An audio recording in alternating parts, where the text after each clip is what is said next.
Today we are going to study about the preposition. Preposition की समझ हमने कर ली थी, ठीक है ना? दोबारा उसको रिवाइज करते हैं। ये क्या है? ये क्या है? ये क्या है? ये क्या है? अंग्रेजी में इसकी श्रेणी में जाएगा ये ब्रंच। ये अंग्रेजी में कौन सी श्रेणी में रहेगा? श्रेणी समझ रहा हो ना? पार्ट ऑफ स्पीच में ये किस श्रेणी में डालेंगे आपने? किस टाइप में जाएगा? इसे क्या कहेंगे? हाँ, क्या कहेंगे? ये श्रेणी है कि 8 श्रेणी जो बनी है, noun, pronoun, verb, adjective, adverb, conjunction, preposition, interjection, ये 8 श्रेणियां होती हैं।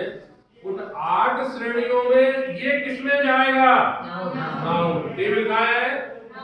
नाउन। देखें, टेबल हो गई नाउन। ये क्या है? स्टूल। ये कौन सी श्रेणी में जाएगा? नाउन। क्योंकि नाउन की डेफिनेशन क्या? Any naming of the word is called noun.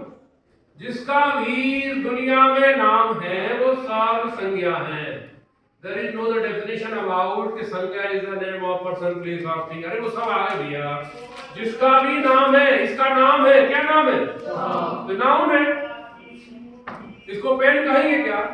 Pencil कहेंगे क्या? क्या नाम है फिर इसका? नाउन है। बिकॉज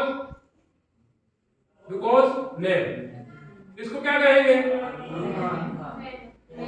नाम है ना, नाम है ना, इसको कहेंगे पेन क्या? तो दैट मीन्स नाम, जिसका भी नाम है वो नाउन है। क्लियर है?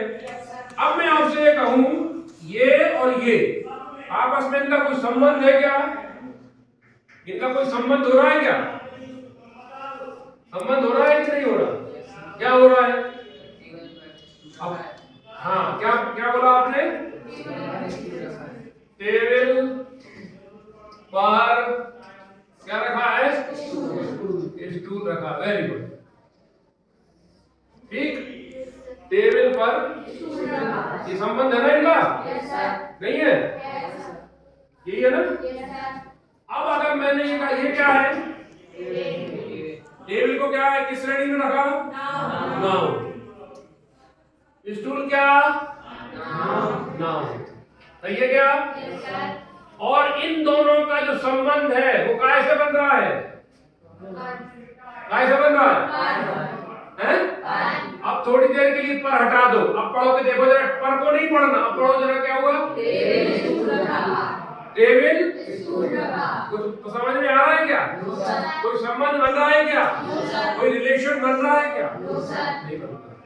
तो मतलब ये हुआ कि टेबल और स्टूल के बीच में जो संबंध बना रहा है वो कौन सा शब्द है?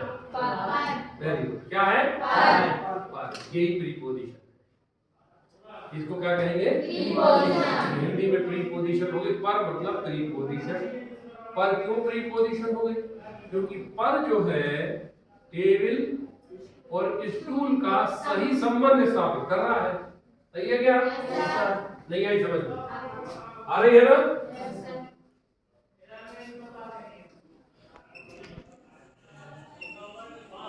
तो आज हम इस ऐसे ही संबंध बनाने वाले कुछ शब्दों का अध्ययन करेंगे। बहुत छोटा, कोई नियम धर्म बहुत ज्यादा लिखने की आवश्यकता नहीं है। यदि हम थोड़ा सा भी ध्यान देंगे, थोड़ा सा भी हम समझ को अगर अपनी विकसित कर पाए, तो हम प्रीपोजिशन जो सबसे ज्यादा आपके पेपरों में खाली स्थान में आती है भरने को, उसको हम समझ पाएंगे। ठीक है?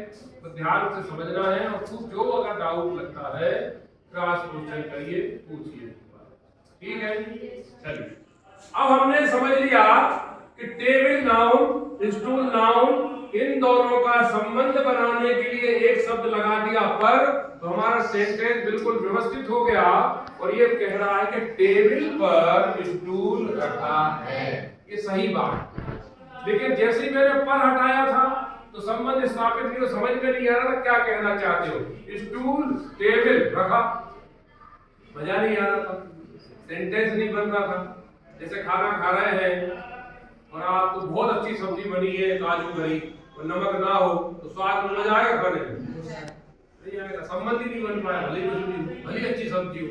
वैसे ही संबंध बनाने के लिए जरूरी है कोई एक शब्द जरूर लगता है, वो जो शब्द लगता है वो प्रीपोजिशन होता है। इसका मतलब ये हुआ कि जो प्रीपोजिशन है वो संज्ञा का संबंध बनाएगा, या फिर संज्ञा या सर्वनाम का संबंध बनाएगा, या सर्वनाम का सर्वनाम से संबंध बनाएगा। कुल मिलाकर हमारी ये समझ विकसित हुई कि प्रीपोजिशन संज्ञा और सर्वनाम के बीच संबंध स्थापित करने वाला एक शब्द है जिसे हम प्रीपोजिशन कहते हैं।